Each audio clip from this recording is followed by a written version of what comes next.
Hi friends, me Navjot. In this video, the topic of my discussion is about thermal effects of electric current. So let's start the video. The concept starts from the metals. As we studied that all metals have free electrons, right? Now can we say that all metals as it is conduct electricity? The answer is no. So for the conduction of an electric current, flow of electrons is necessary. The term current itself means the flow. As the water flow, then that is termed to be a water current. In the similar manner, if electrons flows inside a conductor, then that is termed to be an electric current. So, energy is responsible for the motion of electrons. That energy satisfies the kinetic theory of matter. That energy can be thermal energy. All these are considered under the thermal effects of electric current, in which we study the phenomenon of production of heat when an electric current passes through a conductor. So let's one by one discuss the thermal effects of electric current. The first effect is Joule's laws of heating effect. Joule's laws of heating effect.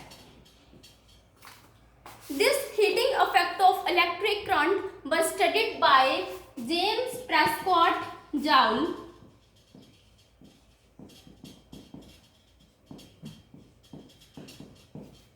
He introduced three laws of heating effect.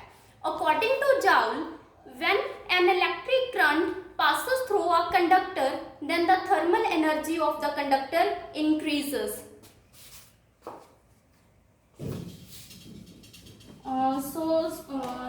Let me assuming this conductor, electrons flows inside the conductor. So if the potential difference between the ends of conductor is V, current I passes through the conductor, then work done by the electric field on free electrons in a time t is given as W equal to V into Q. This relation comes from the definition of potential difference. How we define potential difference? Potential difference is defined as the amount of work done per unit charge in bringing it from one point to another. So from this relation, W equal to V into Q. Now next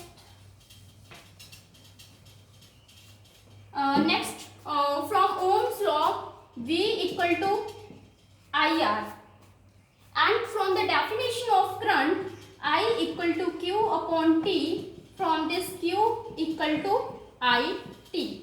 Substitute these two values of V and Q in this equation. So W equal to IR into IT. It becomes I square RT. This work done gets converted into thermal energy.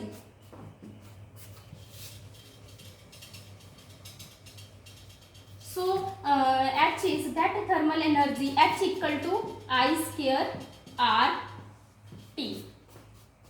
Here H is called Joule's heat. So according to Joule's laws of heating effect, heat produced in a conductor is directly proportional to the square of current flowing through the conductor. Second one is heat produced in a conductor is directly proportional to the time for which the current exists in it. Third one is heat produced in a conductor is directly proportional to resistance. These all three laws are called Joule's laws of heating effect. Then the second effect is second thermal effect of an electric current, that is Seebeck effect. Seebeck effect. To understand this effect, suppose we are taking two metal strips of different metal, then joined at the end to form a loop. This type of combination is called thermocouple, but in actual manner, thermocouple is a device which is used to measure temperature. So, under this effect, if the junction are kept at different temperature, junction is a point, this point where the two metal strips meet. So, if the junction are kept at different temperature, then an electric current start flowing inside the loop. This effect is called Seebeck effect. This is the second effect. Then come to the third effect. That is Peltier's effect.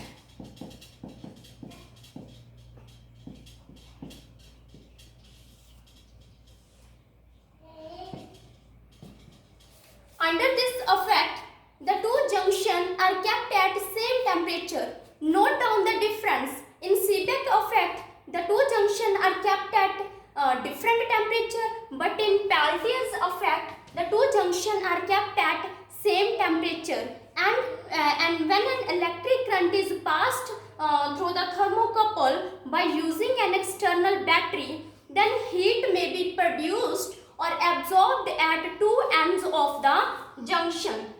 If one end of the junction warms up, then another will cool down. This is the reverse of Seebeck effect, and this effect is known as Peltier's effect. This is the second effect. Then the next topic is difference between Joule's effect and Peltier's effect. Joule's and Peltier's effect. When an electric current passes through a conductor in Joule's effect, then Joule's heat Joule's heat always warms up the conductor, whatever be the direction of current. But Peltier's heating and Peltier's cooling depends upon the direction of current.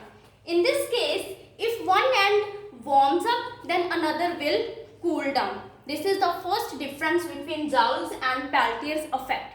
Second effect is Joule's heat is directly proportional to the current, but Peltier's heat is directly proportional to the square of current. These two are the basic difference between Joule's effect and Peltier's effect of electric current. Then the last one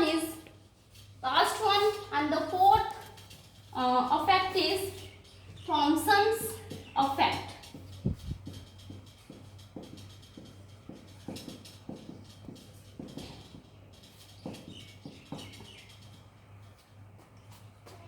When a metallic wire has non-uniform temperature, the temperature is non-uniform in this case, means the temperature varies accordingly.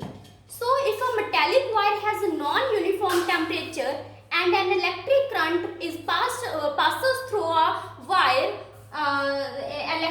if electric current passes through a wire, then heat may be produced or absorbed in different sections of wire. That heat is above and over the Joule's heat. This effect is called Thomson's effect. So these all four are the thermal effects of electric current. Now we have some practical applications of thermal effects of electric current. I am going to mention few of them. Applications of thermal effects.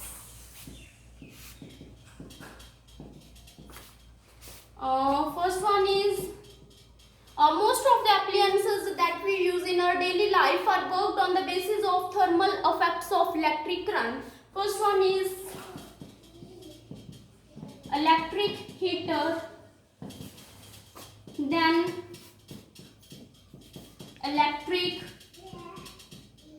iron, then electric bulb,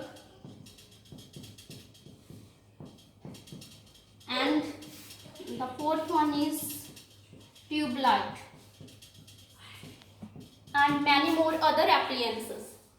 In an electric heater, an element of nichrome is placed inside a frame of plate which is made up of plaster of Paris. So when an electric current passes through that element, then due to large electrical resistance, an electric current remains confined within the element for a longer period of time, and due to Joule's heat, it becomes red hot and it supplies tremendous amount of heat. So in the same way, electric iron, electric bulb, tube light, these appliances are also worked on the basis of thermal effects of electric current. So this is all about the thermal effects of an electric current. If you want to study detail about these effects, then I mentioned a link below. Thanks.